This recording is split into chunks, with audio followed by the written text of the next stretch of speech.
പ്രിയപ്പെട്ട പ്രേക്ഷകരെ, നമുക്കിനി ധർമ്മസ്ഥലയിലേക്ക് പോകാം. നമുക്കറിയാം അവിടെ കനത്ത സുരക്ഷയാണ് ഇന്നത്തെ പരിശോധന. വെസ്റ്റേൺ സോൺ IG-യും അതുപോലെ ദക്ഷിണ കന്നഡ SP-യും സ്ഥലത്ത് ക്യാമ്പ് ചെയ്യുന്നുണ്ട്. 5 ബറ്റാലിയൻ പോലീസിനെ ധർമ്മസ്ഥലയിലേക്ക് വിന്യസിച്ചു.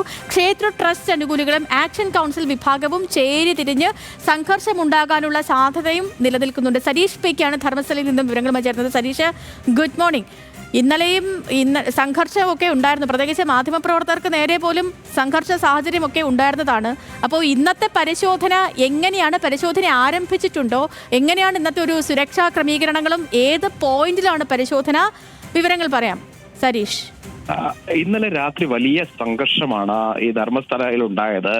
2 ചേരികൾ, ഒന്ന് ഈ ക്ഷേത്രം ട്രസ്റ്റിനെ അനുകൂലിക്കുന്നവരും മറ്റൊന്ന് ആക്ഷൻ കൗൺസിൽ അനുകൂലികളുമായിരുന്നു. ഈ 2 സംഘം തന്നെ ചേരി തിരിഞ്ഞ് പരസ്പരം ഏറ്റുമുട്ടുന്ന സാഹചര്യമായിരുന്നു. അതിനിടയിലാണ് ഈ മാധ്യമങ്ങൾക്ക് നേരെ പോലും കയ്യേറ്റം ഉണ്ടായത്. 6 മാധ്യമ പ്രവർത്തകർക്കാണ് പരിക്കേറ്റത്. അതിൽ ഒരാളുടെ നില ഗുരുതരമാണ്. ഓൺലൈൻ മാധ്യമ പ്രവർത്തകരെയും ഒപ്പം തന്നെ മറ്റ് മാധ്യമ പ്രവർത്തകർക്കും പരിക്കേൽക്കുകയും അവരുടെ വാഹനം ഉൾപ്പെടെ അടിച്ചു തകർക്കുകയും ചെയ്യുന്ന സാഹചര്യം ഉണ്ടായിരുന്നു. അതോടൊപ്പം തന്നെ ഒരാൾക്ക് ഗുരുതരമായി അദ്ദേഹം ചികിത്സയിൽ തുടരുകയാണ്.